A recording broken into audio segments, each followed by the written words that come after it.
everyone, I welcome you all to my YouTube channel Study Band. तो guys आज हम नया टॉपिक स्टार्ट करने जा रहे हैं that is your trial balance. I hope अभी तक मैंने आपको जितने भी टॉपिक्स कवर करवाए हैं वो आप सबको अच्छे से समझ आ गए हैं, ऐसा मैं एज्यूम करके चल रही हूँ। But still if you have any query you can join our Telegram group और you can ask me in the comment section. तो चलिए लेट्स स्टार्ट टुडेज टॉपिक। तो गाइस चलिए एक बार हम दोबारा से अकाउंटिंग स्टेप्स के बारे में रिवीजन कर लेते हैं जो मैंने आपको हमारी प्रीवियस लेक्चर्स में बताया था। अकाउंटिंग स्टेप में सबसे पहले मैंने आपको बताया था दैट वी प्रिपेयर जर्नल। सबसे पहले हम क्या बनाते हैं? Journal. After that we prepare ledger, और लेजर के बाद हमारा क्या बनता है? Trial balance. और ट्रायल बैलेंस ही हमारा आज का मेन टॉपिक है। बट आगे देख लेते हैं। पहले ट्रायल बैलेंस के बाद हम क्या बनाते थे? Your financial statements. गाइस आप सोचेंगे कि बार बार मैं ये रिपीट कर रही हूँ, तो I have already told you कि मैं आपको बार बार रिवीजन कराऊंगी। Again and again I will repeat the things, ताकि specially for the non commerce background students, क्योंकि उनके लिए जितनी बार मैं चीज़ों को रिपीट करूंगी उतना ही कम है। तो गाइस आप भी अपने एंड से जितना प्रैक्टिस कर सकते हैं उतनी ही ज़्यादा करें, क्योंकि it will help you more in the exams. तो जर्नल में मैंने आपको क्या बताया था? That we record the transactions, means हम यहाँ पे क्या करते थे? रिकॉर्डिंग करते थे। और लेजर में हम क्या करते थे? क्लासिफिकेशन। क्लासिफिकेशन किनकी करते थे हम? अलग अलग अकाउंट्स की on the basis of their nature. Then मैंने आपको बताया था ट्रायल बैलेंस और फाइनेंशियल स्टेटमेंट्स हमारे किस काम आती हैं? For summarising. हमने समरी बनानी है, वो किसके थ्रू बनाएंगे हम? By preparing trial balance and financial statements. और फाइनेंशियल स्टेटमेंट्स में मैंने आपको बताया था we prepare three things, that is trading account, then profit and loss account, then balance sheet. ये सब हमारा फाइनेंशियल स्टेटमेंट्स का अलग से टॉपिक है, ये वहां पे आपको कवर हो जाएगा। आज हम कौन सा टॉपिक कर रहे हैं? ट्रायल बैलेंस, ठीक है। और एक और मैं आपको बता देती हूँ, रिकॉर्डिंग से पहले हमारी कौन सी स्टेज होती थी? मेजरिंग। और मेजरिंग से भी सबसे पहले कौन सा होता था हमारा प्रोसेस? आइडेंटिफिकेशन। आइडेंटिफिकेशन हम किस चीज की करते हैं? आइडेंटिफिकेशन हम करते हैं ट्रांजैक्शंस की। कौन सी ट्रांजैक्शंस? जो हमारे बिजनेस के रिलेटेड हो। फिर वही ट्रांजैक्शंस को हम फर्दर मेजर करते हैं कि whether they are in monetary terms और नॉट, क्योंकि हम वही ट्रांजैक्शंस रिकॉर्ड करेंगे जिनकी कोई इकोनॉमिक वैल्यू होती है, ठीक है। फर्स्ट स्टेप क्या होता है हमारा? फिर पहला होता है आपका identification, then measuring, then recording, then classification, then summarising. और समराइजिंग के बाद हम क्या करते थे? इंटरप्रेटिंग, या उसको हम क्या बोल सकते हैं? एनालाइजिंग करते थे, ठीक है। इंटरप्रेट करने के बाद हम क्या करते थे? कम्युनिकेटिंग। कम्युनिकेट कर देते थे जो भी हमें फाइनेंशियल स्टेटमेंट्स के थ्रू इंफॉर्मेशन मिलती थी वो हम अपने यूजर्स को कम्युनिकेट कर देते थे, ठीक है। तो समराइजिंग के बाद इंटरप्रेटिंग, देन कम्युनिकेटिंग। और आज का हमारा टॉपिक क्या है? ट्रायल बैलेंस, क्योंकि ये जो जर्नल और लेजर है ये हम ऑलरेडी कवर कर चुके हैं, और इन्हीं लेजर अकाउंट्स के थ्रू हम आगे क्या बनाते हैं? Trial balance. जब तक हम लेजर अकाउंट्स नहीं बनाएंगे तब तक हम फर्दर ट्रायल बैलेंस पे शिफ्ट नहीं कर सकते। तो चलिए अब हम देखेंगे कि ये ट्रायल बैलेंस है क्या। तो सबसे पहले we need to understand the meaning of trial balance. Trial balance का मीनिंग क्या है? It is a statement prepared with debit and credit balances of ledger accounts to check the arithmetical accuracy of books of accounts। तो trial balance की definition क्या कहती है? It is a statement which is prepared with debit and credit balances of ledger accounts to check the arithmetical accuracy of books of accounts।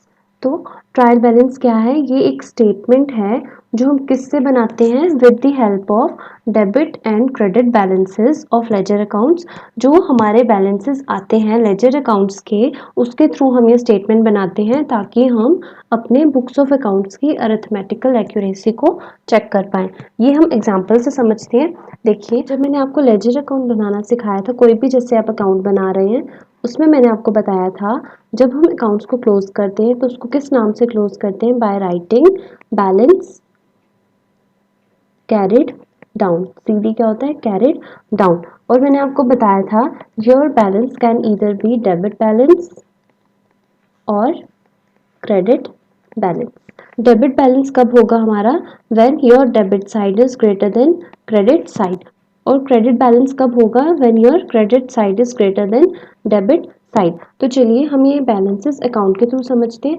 सबसे पहले हम देखते हैं डेबिट बैलेंस कैसे आता है। जब आपकी डेबिट साइड बड़ी होगी, फॉर एग्जाम्पल आपकी डेबिट साइड का टोटल आया 100 और आपकी जो क्रेडिट साइड पे आइटम्स थी वहां पे मिला के आ रहा था 90। दैट मीन्स जो 10 होगा वो आपका क्या आएगा? Balancing figure. ठीक है, तो टोटल भी यहाँ पे क्या आ जाएगा आपका? 100। तो आपने यहाँ पे क्या नोटिस करा? जो आपकी डेबिट साइड थी वो 100 थी और क्रेडिट साइड 90 थी। मीन्स डेबिट साइड आपकी ग्रेटर देन क्रेडिट साइड थी। देयरफॉर यहाँ पे जो ये बैलेंस आया 10 रुपीज का, ये 10 क्या होगा आपका? किस नाम से बोलेंगे? That is your debit balance. ठीक है, और वैसे ही अगर क्रेडिट बैलेंस की बात करें तो हो सकता है यहाँ पे 100 आ जाए और डेबिट साइड का टोटल 90 हो। दैट मीन्स डिफरेंस आपका डेबिट साइड पे आएगा, दैट इज ₹10। तो उस टाइम पे हम जब डिफरेंस आपका डेबिट साइड पे आएगा तो हम क्या बोलेंगे? Credit balance.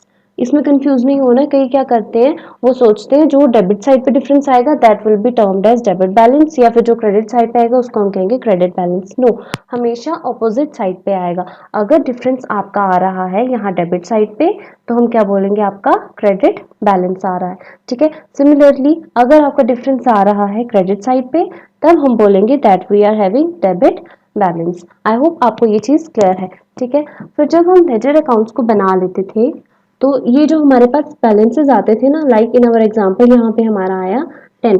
फर्दर हम यही बैलेंसेस आगे कहाँ पे शिफ्ट कर देते हैं? In your trial balance. तो ट्रायल बैलेंस में क्या करते हैं? कोई भी रिस्पेक्टिव अकाउंट, जो भी अकाउंट्स के हमारे क्लोजिंग बैलेंसेस आते हैं उसको फर्दर हम ट्रायल बैलेंस में शिफ्ट करते हैं। देयरफॉर हम क्या कहते हैं? ट्रायल बैलेंस क्या है? ये एक स्टेटमेंट है जो प्रिपेयर किसके थ्रू की जाती है? With the help of your debit and credit balances जो लेजर अकाउंट से आते हैं, ताकि हम अरिथमेटिकल एक्यूरेसी को चेक कर पाए। अभी अरिथमेटिकल एक्यूरेसी क्या है? अब देखिए यहाँ पे हमारे ट्रायल बैलेंस का फॉर्मेट कुछ इस तरह से होता है। यहाँ पे आता है पर्टिकुलर्स,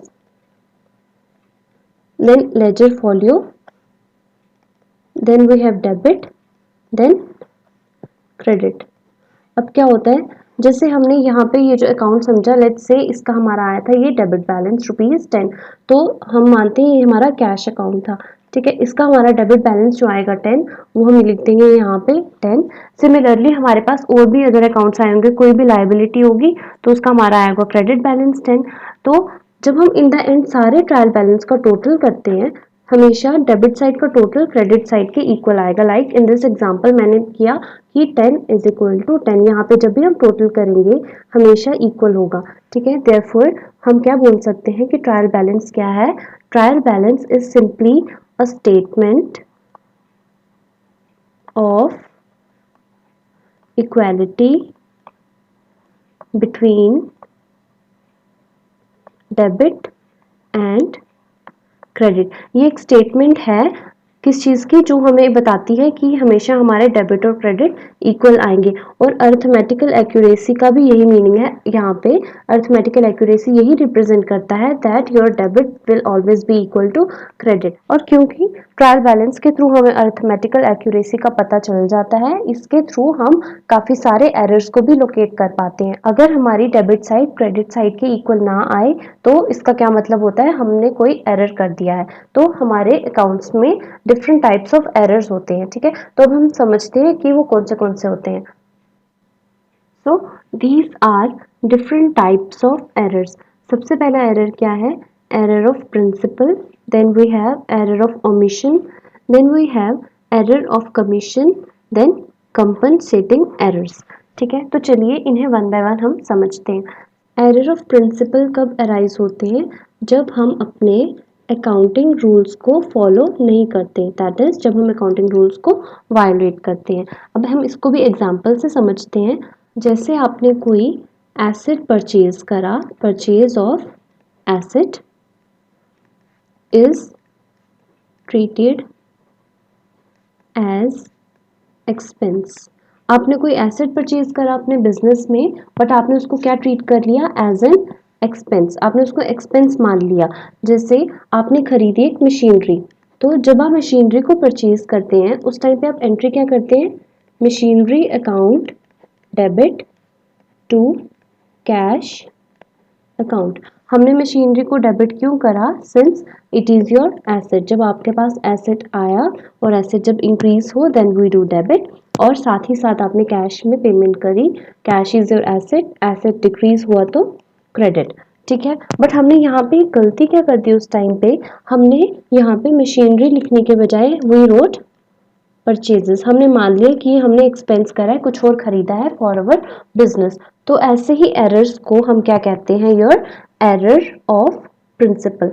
आई होप आपको ये वाला एरर अच्छे से अब क्लियर हो गया है। ठीक है, और इसमें आपने एक और चीज याद रखनी है कि जो एरर ऑफ प्रिंसिपल होते हैं they have no effect on trial balance.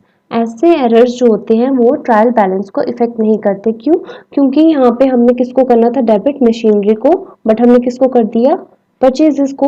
या तो हमने डेबिट ही चाहे मशीनरी को करा हो चाहे परचेजेस को करा हो, इससे आपके अर्थमेटिकल एक्यूरेसी पे कोई फर्क नहीं पड़ेगा। इससे आपका डेबिट और क्रेडिट फिर भी टैली कर जाएगा।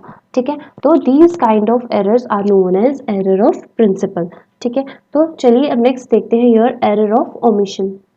Now error of omission. Omission का क्या मतलब होता है? कोई चीज़ आप जब भूल जाओ या कुछ आपसे छूट जाए। ठीक है, तो एरर ऑफ ओमिशन हमारे दो तरह के हो सकते हैं। एक आपका हो सकता है error of partial omission. Partial omission क्या होगा? जब आप कोई चीज़ आपसे आधी छूटेगी। ठीक है, या फिर एक आपको होगा एरर ऑफ कंप्लीट ओमिशन। पहले हम एरर ऑफ पार्शियल ओमिशन के एग्जांपल देखते हैं। लेट्स से आपने कोई गुड्स परचेज करे, goods purchased from a recorded in purchase account but no entry was passed for A's account। अब इसमें क्या है? आपने गुड्स परचेज करे ए से, आपने उसको परचेज अकाउंट में तो रिकॉर्ड कर दिया, बट आपने ए के लिए कोई भी एंट्री नहीं करी। अगर आप यहाँ पे एंट्री करते for goods purchase from A, इसकी एंट्री क्या आती? Purchases account debit to A's account. ठीक है, तो एरर ऑफ पार्शियल ओमिशन क्या होगा? जब आप एंट्री कर रहे होंगे उस टाइम में आपने परचेजेस को तो डेबिट कर दिया होगा, बट आप ए को क्रेडिट करना भूल गए होंगे। तो क्या हुआ? एक तो आपने एंट्री ठीक कर दी और एक गलत, मीन्स आपसे आधी चीज छूट गई। तो इससे क्या होगा? That will be your error of partial omission. ठीक है, तो एरर ऑफ कंप्लीट ओमिशन की क्या एग्जाम्पल है? कुछ भी, जैसे आपने परचेज करा, परचेज्ड फर्नीचर। ठीक है, आपने पूरी एंट्री ही नहीं की। आपने इसकी एंट्री क्या करनी थी? Furniture account debit to cash account, पर आपने पूरी ही ट्रांजैक्शन को ओमिट कर दिया अपनी बुक से। इसको आप लिखना ही भूल गई, ये आपसे छूट गई। तो that will be your error of complete omission. तो अब इसमें भी आपको याद रखना है, जो आपका एरर ऑफ कंप्लीट ओमिशन होता है इसमें आपके ट्रायल बैलेंस पे कोई भी इफेक्ट नहीं पड़ता है, बट जो आपका एरर ऑफ पार्शियल ओमिशन होता है इससे आपके ट्रायल बैलेंस पे इफेक्ट पड़ता है। क्यों? क्योंकि कंप्लीट ओमिशन में ना ही हमने कुछ डेबिट करा ना ही क्रेडिट करा, तो इससे हमें कोई फर्क ही नहीं पड़ेगा ट्रायल बैलेंस पे। बट यहाँ पे पार्शियल ओमिशन के केस पे एक चीज हमने डेबिट तो कर दी बट दूसरी चीज को क्रेडिट करना हम भूल गए। तो इससे क्या होगा? Your debit will not be equal to your credit. ठीक है, तो इसमें क्या है? आपका ट्रायल बैलेंस टैली कर जाएगा in case of your complete omission, but it will not gate tallied in case of your partial omission. तो चलिए अब नेक्स्ट एरर देखते हैं, that is your error of commission. Error of commission में क्या होता है, ये आपके एरर्स अलग अलग वेज के थ्रू अराइज हो सकते हैं, ठीक है। सबसे पहले क्या हो सकता है, through wrong recording of amount. हमने क्या करा, अपनी बुक्स में कोई अमाउंट ही गलत रिकॉर्ड कर दिया। फॉर एग्जाम्पल, आपने कोई चीज़ खरीदी फॉर ₹500, आपने उसको बुक्स में एज ₹5000 रिकॉर्ड कर दिया। तो मतलब कुछ भी आपने डेबिट भी 5000 से कर दिया और क्रेडिट भी 5000 से कर दिया। तो इससे क्या होगा, आपके ट्रायल बैलेंस पे कोई भी इफेक्ट नहीं पड़ेगा, क्योंकि डेबिट और क्रेडिट आपके इक्वल होंगे। Therefore no effect on trial balance, ठीक है। फिर अगला कौन सा पॉसिबल वे हो सकता है फॉर एरर ऑफ कमीशन, हो सकता है एरर ऑफ पोस्टिंग। हमने कुछ, जब लेजर अकाउंट में हम पोस्ट कर रहे थे वहीं पे हमने कोई गलती कर दी। अब एरर ऑफ पोस्टिंग जो होगी वो अलग अलग वेज में हो सकती है, ठीक है। सबसे पहले क्या होगा, हमने कोई अमाउंट पोस्टेड इन रॉन्ग अकाउंट, आपने कोई अमाउंट को पोस्ट करा, वो रॉन्ग अकाउंट में कर दिया। फॉर एग्जांपल, आपकी मशीनरी का कोई बैलेंस था, जर्नल में आपने कोई मशीनरी के रिलेटेड ट्रांजैक्शन करी थी फॉर ₹500, तो फर्दर आपको उसके मशीनरी अकाउंट में पोस्ट करनी थी जब हम लेजर अकाउंट में बनाएंगे। बट आपने क्या करा, मशीनरी अकाउंट में पोस्ट करने के बजाय आपने उसको फर्नीचर अकाउंट में पोस्ट कर दिया। मीन्स आपने फर्नीचर की डेबिट साइड पे लिख दिया 500। तो इससे भी आपके ट्रायल बैलेंस पे कोई भी फर्क नहीं पड़ेगा, क्योंकि चाहे हमने मशीनरी की डेबिट साइड लिखा हो या फर्नीचर की, या तो हमने डेबिट की। Therefore it will also have no effect on trial balance. आपको एग्जाम में क्वेश्चंस पूछ सकते हैं कि कौन सी चीज़ का इफेक्ट पड़ेगा ट्रायल बैलेंस पे, कौन सी का नहीं पड़ेगा, तो ये चीज़ आप अच्छे से समझेंगे, ठीक है। तो नेक्स्ट आपका कौन सा हो सकता है, through error of posting wrong amount posted in ledger. यहाँ आपने ऊपर क्या पढ़ा कि आपने रॉन्ग अकाउंट में पोस्ट करा, यहाँ पे मैं क्या बात कर रही हूँ, आपने रॉन्ग अमाउंट को ही पोस्ट कर दिया, ठीक है। लेट्स से आपने रेंट पे करा फॉर ₹1000, तो एंट्री क्या हुई होगी, rent account debit to cash account. हमने रेंट को डेबिट करा since it is your expense, और कैश को क्रेडिट करा क्योंकि आपका कैश चला गया and it is your asset, ठीक है। तो मानो आपने 1000 की पेमेंट करी थी, ठीक है, ये हमने करी थी जर्नल में। जब हम फर्दर इनको पोस्ट करेंगे इन द लेजर, लेट्स से आपने रेंट को जब पोस्ट करा वो आपने 1000 ही पोस्ट करा, करेक्ट करा, बट जब कैश को पोस्ट करने की बारी आई आपने 1000 की बजाय ओनली ₹100 पोस्ट करे, मीन्स 900 का वहाँ पे क्रेडिट साइड में हमारा डिफरेंस आ गया। तो ये क्या हुआ, हमने रॉन्ग अमाउंट को पोस्ट कर दिया लेजर में। ऊपर वाले केस में क्या करा था, हमने मशीनरी की जगह फर्नीचर में पोस्ट कर दिया, तो वो क्या था, हमारा रॉन्ग अकाउंट था। वैसे ही यहाँ पे हमने क्या करा, कैश अकाउंट में पोस्ट करना था 1000, बट हमने गलती से क्या कर दिया 100, तो ये हमने क्या करा, रॉन्ग अमाउंट। अब अगला क्या हो सकता है, posted on wrong side of account. तो इसे भी एग्जाम्पल के थ्रू समझते हैं। लेट्स से आपने कोई कमीशन पे करी, जब आप कमीशन पे करोगे तो एंट्री क्या होगी, commission account debit to cash account. Commission क्या है, आपका एक्सपेंस है, तो जब आपका एक्सपेंस इंक्रीज करता है देन वी डू डेबिट, और आपने कैश में पेमेंट करी कमीशन की तो इसीलिए हमने करा क्रेडिट। तो जब हम फर्दर कमीशन को उसके अकाउंट में पोस्ट करेंगे इन द लेजर, जब हम कमीशन का अकाउंट बनाएंगे वहाँ पे, तो हमने देखा कि कमीशन को हमने करा डेबिट, इससे हमें समझ आ गया था कि हमने कमीशन की डेबिट साइड पे लिखना है। बट हमने गलती से क्या करा, इस कमीशन को हमने क्या मान लिया, ये कमीशन पेड नहीं है, हमने इसे मान लिया कि ये हमारी रिसीव्ड है। तो रिसीव होगी जब हमने मान लिया कि हमारी इनकम है, देयरफॉर हमने उसको क्रेडिट साइड पे रिकॉर्ड कर दिया। उससे क्या हुआ, हमारी गलती होगी, जो हमें डेबिट करना था वो हमने क्या कर दिया, क्रेडिट कर दिया। तो ऐसे टाइप के एरर्स जो होते हैं, ये आपके एरर्स अफेक्ट करते हैं ट्रायल बैलेंस को, क्योंकि आपने जिसको डेबिट करना था उसको क्या कर दिया, क्रेडिट। इससे क्या होगा, आपके डेबिट और क्रेडिट टैली नहीं होगा। तो ये जो ऊपर था wrong amount posted in the ledger, इससे भी क्या होगा, आपका trial balance will not agree, क्योंकि आपने अमाउंट ही गलत लिख दिया, उससे भी आपकी अर्थमेटिकल एक्यूरेसी प्रूव नहीं होगी। That is debit will not be equal to your credit. Similarly यहाँ पे हमने क्या करा, रॉन्ग अकाउंट में पोस्ट करा। इसमें क्या हुआ, हमने पोस्ट तो सही साइड पे करा, बस सिर्फ अकाउंट को चेंज करा, साइड तो ठीक थी ना, मीन्स डेबिट और क्रेडिट तो इक्वल आएंगे।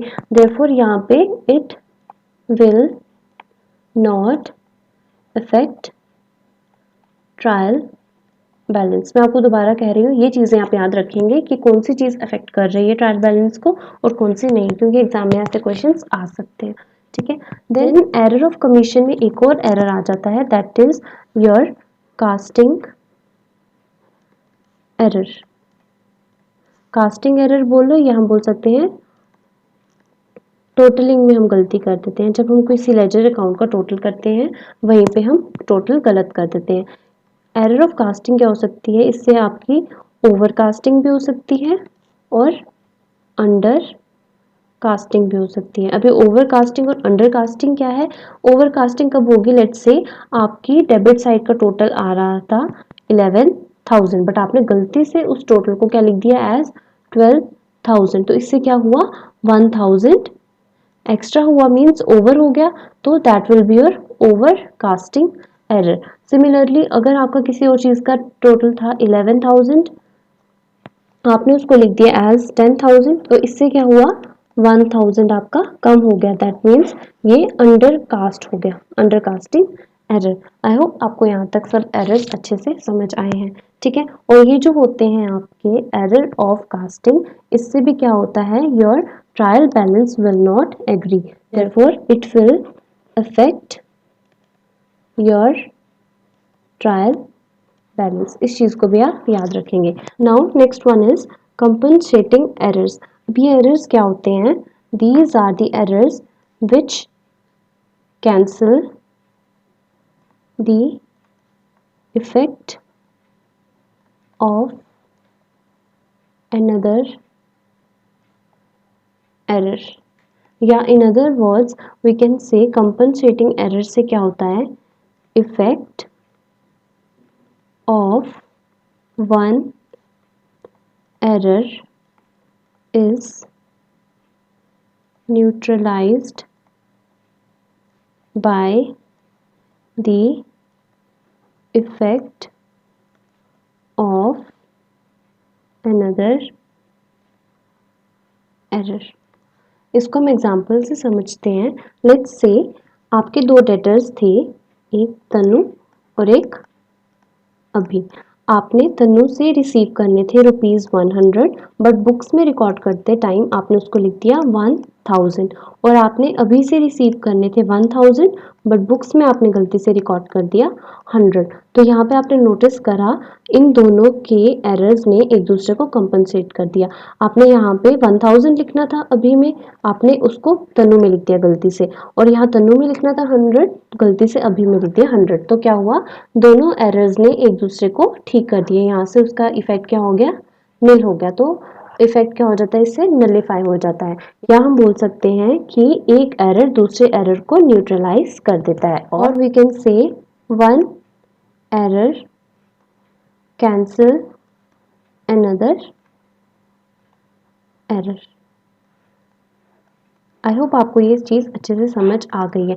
और ऐसे टाइप के errors, that is compensating errors, they have no effect on trial balance, क्योंकि इससे हमारे एरर्स का इफेक्ट निल हो जाता है। और कंपनसेट करने का मीनिंग ही क्या होता है, किसी चीज़ की भरपाई करना।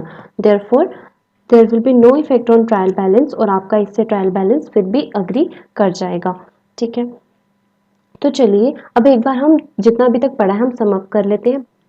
अब सबसे पहले हमने ट्रायल बैलेंस का मीनिंग पढ़ा था। उसमें हमने क्या पढ़ा था कि ट्रायल बैलेंस क्या है, एक स्टेटमेंट है किसकी, डेबिट और क्रेडिट बैलेंसेस की, to check the arithmetical accuracy. Trial balance एक स्टेटमेंट है डेबिट और क्रेडिट बैलेंसेस की। ये हम कहाँ से लेते हैं, फ्रॉम दी लेजर। जब मैंने आपको बैलेंसिंग ऑफ अकाउंट्स बताया था, वहाँ पे मैंने बताया कभी आपका डेबिट बैलेंस आता है, कभी क्रेडिट बैलेंस। वही बैलेंसेस को हम फर्दर ट्रायल बैलेंस में शिफ्ट करके अरिथमेटिकल एक्यूरेसी को चेक करते हैं। अरिथमेटिकल एक्यूरेसी क्या होगा, हमें यहाँ पे debit is equal to credit आएगा। हमेशा सारे बैलेंसेस, जितने भी डेबिट बैलेंसेस आए होंगे और क्रेडिट बैलेंसेस आए होंगे, वो आपस में टैली हो जाएंगे। And as your double entry system says, आपका डबल एंट्री सिस्टम भी क्या कहता है, for every debit there is a corresponding credit. हमेशा डेबिट और क्रेडिट इक्वल होंगे। बट ये आपने याद रखना है, जो आपका ट्रायल बैलेंस है, it is not a part of your double entry system. Trial balance double entry system का पार्ट नहीं है। ट्रायल बैलेंस में हम सिंपली लिस्ट ऑफ बैलेंसेस को नोट करते हैं। जो भी हमारे रिस्पेक्टिव लेजर से बैलेंसेस आ रहे हैं वो हम ट्रायल बैलेंस में लिख देते हैं। बट डबल एंट्री सिस्टम कब फॉलो होता है, इन केस ऑफ जर्नल। जब हम जर्नल एंट्रीज बनाते हैं वहां पे एक चीज अगर डेबिट हो रही है तो दूसरी हमारी क्रेडिट होगी। बट ट्रायल बैलेंस में सिंपली हम बैलेंसेस को नोट डाउन करते हैं in order to check the arithmetical accuracy. ठीक है, उसके बाद मैंने क्या लिखा है यहाँ पे, prepared after ledger account. You know, सबसे पहले बनता है जर्नल, जर्नल के बाद लेजर, उसके बाद हम क्या बनाते हैं, ट्रायल बैलेंस। ठीक है, फिर फर्दर हमने पढ़ा एरर्स के बारे में। एरर्स हमने बोला अलग अलग तरह से हो सकते हैं। एक आपका होगा error of principle, then error of omission, then error of commission and then compensating errors. Error of principle कैसे अराइज होते हैं, जब हम कोई अपने अकाउंटिंग रूल्स या बोल सकते हैं गोल्डन रूल्स का वायलेशन करते हैं। जैसे मैंने आपको एग्जांपल में बताया था, अगर आपने कोई एसेट खरीदा है बट गलती से एसेट की बजाय आपने किसी एक्सपेंस को डेबिट कर दिया, तो that will be your error of principle. Then I told you कि एरर ऑफ प्रिंसिपल का ट्रायल बैलेंस में कोई इफेक्ट नहीं होता, नो इफेक्ट। अब आपने यहाँ पे याद रखना है, मैंने यहाँ पे लिख दिया है नो इफेक्ट का यहाँ पे क्या मतलब है कि trial balance will agree, means debit side credit side की इक्वल आएगी। ठीक है, और इट विल इफेक्ट का यहाँ पे मैंने बताया है मतलब कि ट्रायल बैलेंस अग्री नहीं होगा, that is debit side will not be equal to your credit side. तो यहाँ पे एरर ऑफ प्रिंसिपल की बात की थी, मैंने कहा no effect means error of principle, चाहे एरर ऑफ प्रिंसिपल हो जाए फिर भी स्टिल हमारा ट्रायल बैलेंस अग्री कर जाएगा। ठीक है, नेक्स्ट हमने पढ़ा your error of omission. Error of omission में हमने पढ़ा कि आपके दो तरह के ओमिशन हो सकती हैं, या तो आप पूरी एंट्री को छोड़ सकते हैं, कंप्लीट ओमिशन, या फिर पार्शियल ओमिशन। पार्शियल ओमिशन के केस में आपका ट्रायल बैलेंस अफेक्ट करेगा, मींस आपका ट्रायल बैलेंस अग्री नहीं होगा। But in case of your complete omission trial balance पे कोई फर्क नहीं पड़ेगा क्योंकि हमने पूरी एंट्री को ही छोड़ दिया। बट पार्शियल ओमिशन के केस में हमने अगर कुछ डेबिट करा तो दूसरी चीज को हम क्रेडिट करना भूल गए, तो उससे क्या होगा, आपका डेबिट साइड क्रेडिट साइड के इक्वल नहीं आएगा। बट हम ट्रायल बैलेंस इसीलिए बनाते हैं ताकि हम अरिथमेटिकल एक्यूरेसी को चेक कर पाए। अगर डेबिट क्रेडिट के इक्वल ही नहीं है, दैट मीन्स आपका ट्रायल बैलेंस अग्री नहीं करेगा। ठीक है, therefore it will affect your trial balance. तो पहले हम पढ़ लेते हैं कंपनसेटिंग एरर्स के बारे में, then we will shift to error of commission.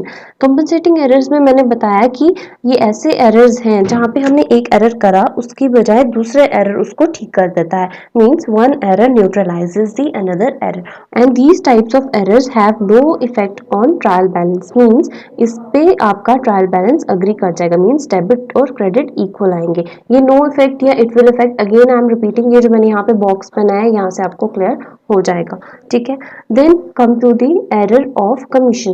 Error of commission में सबसे पहले मैंने आपको बताया कि अलग अलग वेज के थ्रू हो सकते हैं, या तो आपने कोई अमाउंट को गलत रिकॉर्ड कर दिया, या फिर आपने रॉन्ग टोटलिंग कर दी, या बोल सकते हैं रॉन्ग कास्टिंग कर दी, फिर उसके बाद या आपने कहीं गलत अकाउंट में पोस्ट कर दिया, या फिर कोई अमाउंट तो आपने करेक्ट पोस्ट करा बट कहाँ पे, ऑन दी रॉन्ग साइड, या फिर क्या हो सकता है आपने साइड तो ठीक रखी बट रॉन्ग अमाउंट को पोस्ट कर दिया। ठीक है, तो यहाँ पे आपने नोटिस करना है, ये चीज ध्यान देनी है। यहाँ पे हमने बात की है रॉन्ग अकाउंट की, यहाँ पे मैंने बात की है रॉन्ग साइड की, और यहाँ पे मैंने बात की है रॉन्ग अमाउंट की। तो these are the different ways जिसके through we can do error of commission. तो यहाँ पे भी याद रखना है, जब आप कोई अमाउंट को गलती से गलत रिकॉर्ड कर देते हो, मींस डेबिट और क्रेडिट दोनों ही गलत लिखे, तो वो टैली कर जाएगा फिर भी हमारा trial balance, therefore no effect. वैसे ही रॉन्ग टोटलिंग में आपने एक साइड पे डेबिट का साइड जब टोटल करा तो वहां पे 10,000 लिख दिया, बट क्रेडिट साइड पे आपने लिख दिया 11,000, तो there will be your totalling mistake जिससे आपका ट्रायल बैलेंस अग्री नहीं करेगा। Then posting in wrong account, आपने अमाउंट तो ठीक पोस्ट करा होगा बट अकाउंट गलत कर दिया तो इससे भी कोई इफेक्ट नहीं पड़ेगा। देन रॉन्ग साइड पे आपने पोस्ट करा, रॉन्ग साइड से इफेक्ट पड़ेगा। जो आपने डेबिट करना था वो आपने क्रेडिट कर दिया, या फिर जो क्रेडिट करना था उसको डेबिट कर दिया, तो डेबिट और क्रेडिट इक्वल नहीं आएंगे। Then posting the wrong amount in the account, आपने अमाउंट को ही गलत लिख दिया तो वो अफेक्ट करेगा, हमारा ट्रायल बैलेंस एग्री नहीं होगा। No don't get confused between these two, एक तो रॉन्ग रिकॉर्डिंग ऑफ अमाउंट या फिर posting wrong amount in the account. Wrong recording of amount में हमने पढ़ा कि लेट्स से आपने कोई ट्रांजैक्शन करनी थी फॉर ₹500, बट गलती से आपने दोनों जगह डेबिट और क्रेडिट में 5000 लिख दिया, तो this will be a wrong recording of amount. यहाँ पे हमने पूरे अमाउंट को ही गलत रिकॉर्ड करा, इसीलिए no effect. But posting in the wrong amount के केस में क्या हुआ, लेट्स से आपने कोई ट्रांजैक्शन करी थी cash account debit to debtor account, ठीक है। अब आपने क्या करा होगा, यहाँ पे जब आपने कैश का अकाउंट बनाया, इन दोनों को आपने लेट्स से आपने 100 रुपीज लिखे थे, जब कैश का अकाउंट बनाया वहां पे तो आपने डेबिट साइड 100 एक्यूरेट लिखे, बट जब आपने डेटर का अकाउंट बनाया वहां पे क्या करा आपने, गलती से 100 की बजाय उस क्रेडिट साइड पे ₹1000 लिख दिए, तो इससे क्या हुआ, आपका डेबिट यहाँ पे 100 हुआ और यहाँ पे डेबिट आपका 1000 हुआ, तो that will be your posting the wrong amount in the account. हमने यहाँ पे गलत पोस्ट कर दिया, तो डेबिट क्रेडिट टैली नहीं होगा, तो इस चीज का आप अच्छे से ध्यान रखेंगे। Now there are some points to remember, जो आपको याद रखने हैं, एग्जाम में इनके थ्रू भी आपको एमसीक्यूज पूछ सकते हैं। सबसे पहले मैंने यहाँ पे क्या लिखा है, ट्रायल बैलेंस जो है it is a statement not an account. Account तो हम कहाँ बनाते थे, लेजर में बनाते थे कोई भी रिस्पेक्टिव। ट्रायल बैलेंस क्या है, सिंपली अ स्टेटमेंट, या we can say it is list of balances. Simple हम जो भी लेजर से बैलेंसेस निकालते हैं, चाहे वो डेबिट बैलेंस हो चाहे वो क्रेडिट बैलेंस हो, सिंपली हम ट्रायल बैलेंस में नोट डाउन करते हैं, कोई स्पेशली हम अलग से अकाउंट नहीं बनाते हैं किसी का। क्लियर। उसके बाद अगला पॉइंट है, मैंने यहाँ पे लिखा है preparation of trial balance is optional. हम ट्रायल बैलेंस को कंपल्सरी नहीं मानते, ये हमारे लिए ऑप्शनल है, हमारी मर्जी है कि हमने ट्रायल बैलेंस बनाना है या नहीं, but most of the firms इसे बनाना प्रेफर करते हैं। क्यों, ट्रायल बैलेंस के थ्रू हमें अरिथमेटिकल एक्यूरेसी का पता लगता है, ठीक है, मीन जिससे हम कंफर्म कर पाते हैं कि क्या हमने सारी ट्रांजैक्शंस को ठीक से रिकॉर्ड करा। जब वो कैसे पता लगता है हमें, through debit and credit totalling. जब हमें पता लगेगा कि डेबिट और क्रेडिट टोटल इक्वल आ रहा है, दैट मीन्स हमने सब कुछ ठीक से रिकॉर्ड करा है। क्लियर। उसके बाद मैंने आपको बताया कि preparation of trial balance helps in checking the arithmetical accuracy. ये चीज़ मैंने आपको पहले ही बता दी, अरिथमेटिकल एक्यूरेसी हमारी चेक हो जाती है, that is debit is equal to credit. Now next and most important point for trial balance is your suspense account. Exam में आपको सस्पेंस अकाउंट के रिलेटेड क्वेश्चन आ सकता है। सबसे पहले कंडीशन क्या है सस्पेंस अकाउंट के लिए, कि सस्पेंस अकाउंट कब हमारा ओपन होता है इन ट्रायल बैलेंस, जब आपका डेबिट क्रेडिट के इक्वल ना हो, ठीक है। इसे मैं आपको फर्दर एक एग्जांपल से समझाऊंगी कि सस्पेंस अकाउंट कैसे क्रिएट होता है। उससे पहले बाकी के रिमेनिंग पॉइंट्स पढ़ लेते हैं, फिर एक एग्जांपल करवाऊंगी जिससे आपको क्लियर हो जाएगा कि सस्पेंस अकाउंट कब आता है ट्रायल बैलेंस में, ठीक है। क्लियर। अगर आपको मेरा वीडियो पसंद आ रहा है देन प्लीज साथ ही साथ में लाइक करते रहें so that I get motivated, ठीक है।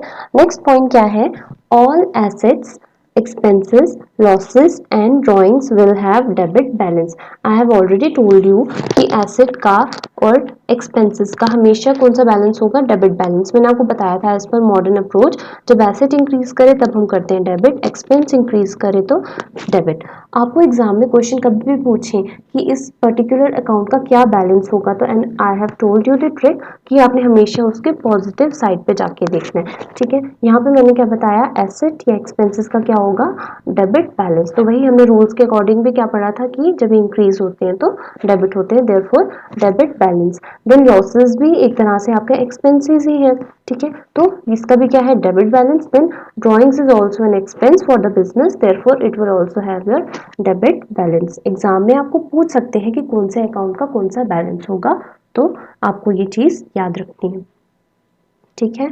फिर उसके बाद हमने नेक्स्ट पॉइंट में क्या याद रखना है कि सारी liabilities capital, revenue, incomes, gains will have credit balance. Similarly, जैसे ऊपर हमने देखा एसेट और एक्सपेंस का जब इंक्रीज होगा तब क्या होता है डेबिट डेबिट, वैसे ही लाइबिलिटीज, कैपिटल या रेवेन्यू या इनकम या गेन, इन सब का बैलेंस क्या होगा क्रेडिट बैलेंस. वो कैसे देखेंगे, liability, capital, revenue.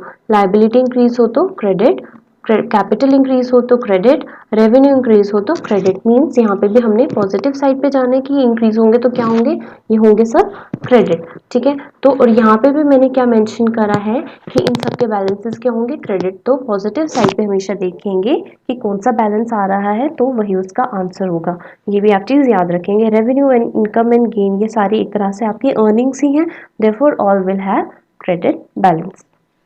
Now next is return inward और sales return will have debit balance. ये चीज भी मैंने आपको पहले ही बता दी है. रिटर्न इनवर्ड या sales return both are the same thing. आपने किसी को सेल करी और वो पर्सन आपको वापस रिटर्न कर देता है तो that will be your sales return, या हम उसे क्या कह सकते हैं रिटर्न इनवर्ड, क्योंकि हमारे बिजनेस में दोबारा वो चीज वापस आ रही है तो मतलब इन हुआ, देयरफॉर रिटर्न इनवर्ड. ठीक है, सेल्स जब हमारी होती है, सेल्स बढ़ती है तो हम करते हैं क्रेडिट, तो सेल्स रिटर्न क्या होगा उसका ऑपोजिट होगा. सेल्स रिटर्न होगी तो अब हम क्या करेंगे डेबिट. देयरफॉर हमने क्या कहा रिटर्न इनवर्ड और सेल्स रिटर्न का कौन सा बैलेंस होता है डेबिट बैलेंस.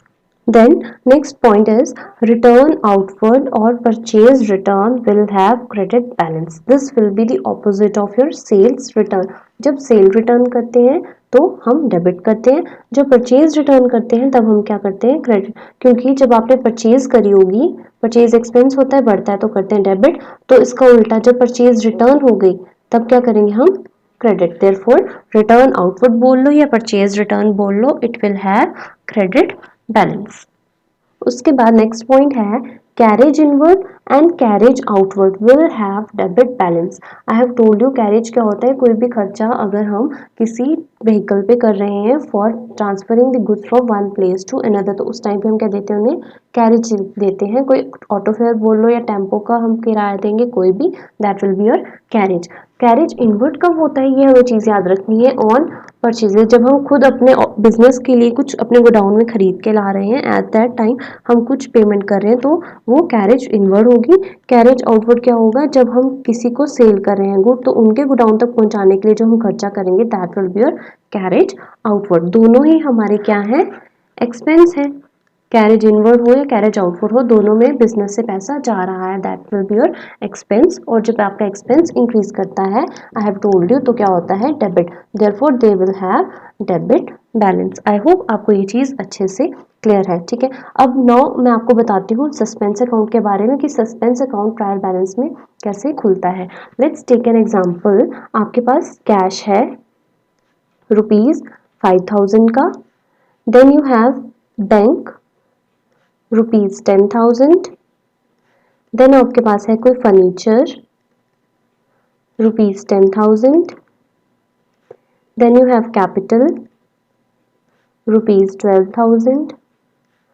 तो कोई आपके पास लाइबिलिटी भी है, लेट्स से क्रेडिटर्स ₹8,000, देन आपके पास है कोई बैंक ओवरड्राफ्ट ₹5,000. अब आपको ये क्वेश्चन में दे दी होंगी टर्म्स और अब आपको बोलेंगे इन सब के थ्रू आप क्या बना के बताएं ट्रायल बैलेंस. तो सबसे पहले आपने याद रखना है ट्रायल बैलेंस का फॉर्मेट. ट्रायल बैलेंस का फॉर्मेट कैसा होता है, सबसे पहले यहाँ पे आता है particulars, then we have ledger folio, then debit amount, then credit amount. तो अब क्या करेंगे हम हर एक आइटम को वन बाय वन देखेंगे. सबसे पहले आपके पास क्या है कैश ₹5,000. आपने देखा कैश क्या है आपका एसेट, तो आपके एसेट्स का क्या बैलेंस होता है, आपका एसेट का बैलेंस होता है डेबिट. तो हम यहाँ पे क्या लिख देंगे कैश और ट्रायल बैलेंस की डेबिट साइड पे कितना लिख देंगे हम 5,000. देन हमारा नेक्स्ट है bank ₹10,000. Bank is also your asset, तो जब आपका एसेट होगा तो उसका बैलेंस क्या होगा डेबिट. देयरफॉर हम डेबिट साइड पे क्या लिखेंगे ₹10,000. आफ्टर बैंक हमारे को दिया है furniture ₹10,000. Furniture is also your asset और एसेट का डेबिट बैलेंस होगा, देयरफॉर फर्नीचर भी ट्रायल बैलेंस के डेबिट साइड पे आएगा 10,000। Then capital rupees 12,000। जब आपका कैपिटल है तो capital will have credit balance, तो क्रेडिट साइड पे आ जाएगा 12,000।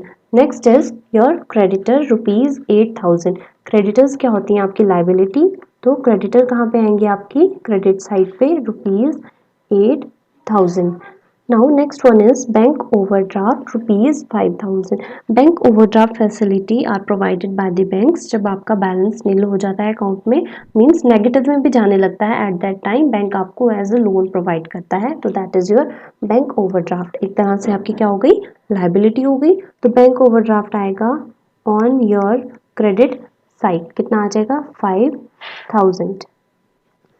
तो लास्ट में क्या करते हैं हम, ट्रायल बैलेंस की दोनों साइड्स का टोटल करते हैं, that is both of debit side and credit side. आपने यहाँ पे नोटिस करा डेबिट साइड का टोटल आ रहा है 25,000 और क्रेडिट साइड का भी टोटल क्या आ रहा है 25,000। इससे हमें पता लगा कि हमने सारी जितने भी अभी तक ट्रांजेक्शन्स लेजर अकाउंट में पोस्ट करी थी दे ऑल वर करेक्ट, और इसी के थ्रू हम क्या बोलते हैं कि हमारी अरिथमेटिकल एक्यूरेसी चेक हो गई। ठीक है, तो ट्रायल बैलेंस, इससे हमें ये भी समझ आ गया दोबारा कि trial balance helps in checking the arithmetical accuracy of books of accounts. ठीक है, तो अब सस्पेंस अकाउंट कब आया यहाँ पे हमें तो पता ही नहीं लगा। अब आपको एग्जांपल एक और बताऊंगी, ये तो मैंने आपको बताया कि ट्रायल बैलेंस कैसे हम प्रिपेयर करते हैं। ठीक है, अब हम मान लेंगे कि आपको बैंक ओवरड्राफ्ट दिया ही नहीं था एग्जाम्पल में। ठीक है, आपको बस यही टर्म्स दी थी और कहा था कि बैंक ओवरड्राफ्ट बना के बताओ। उससे क्या हुआ, बैंक ओवरड्राफ्ट आपके ट्रायल बैलेंस में 5,000 नहीं आएगा और फिर क्या होगा, आपके बैलेंसेस चेंज हो जाएंगे। आपने यहाँ पे कितना लिखा 25,000, यहाँ पे तो सेम ही रहेगा 25,000 क्योंकि डेबिट साइड पे कुछ चेंज नहीं हुआ, बट यहाँ पे हमने बैंक ओवरड्राफ्ट रखा था, अब वो है नहीं, तो उससे क्या हुआ, यहाँ का टोटल कितना आ रहा है 20,000। मीन्स आपकी क्रेडिट साइड 5,000 से कम हो गई, डिफरेंस आने लगा हमें, मतलब यहाँ पे 5,000 का कुछ चाहिए था कि जिससे हमारा डेबिट और क्रेडिट इक्वल हो जाए। तो हमें जब पता ही नहीं होगा कि इस पर्टिकुलर जगह पे कौन से अकाउंट का नाम आएगा, हमें कुछ समझ ही नहीं आ रहा है कि डिफरेंस किस वजह से आ रहा है, at that time we open a new account that is suspense account. तो सस्पेंस अकाउंट क्या है, ये कब ओपन करते हैं, जब हमारे डेबिट और क्रेडिट आपस में टैली नहीं होते हैं। तो आई होप आपको ये अच्छे से समझ आ गया है। तो that was all about your trial balance. आपका ट्रायल बैलेंस इतना ही है, मैंने अपनी तरफ से ट्राई करा कि आपको अच्छे से समझ आ जाए, एंड इन केस फिर भी आपको लगता है कोई डाउट रह गया है, you can ask me in the comment section, या आप मेरा टेलीग्राम ग्रुप भी ज्वाइन कर सकते हैं। अब एज़ यूजुअल जैसे ही हम कोई भी अपना टॉपिक ख़त्म करते हैं उसके बाद हम उसके ऊपर एमसीक्यूज़ करते हैं, तो अब अपने नेक्स्ट लेक्चर में क्या करेंगे, इसके ऊपर एमसीक्यूज़ करेंगे। तो लेट्स फाइंड अप, आज हम यहीं तक रखेंगे। और अगर आपको मेरा वीडियो पसंद आ रहा है then please like and share, and if you are new to my channel then please subscribe and don't forget to hit the bell icon for regular updates. So stay tune for my next video. Thank you.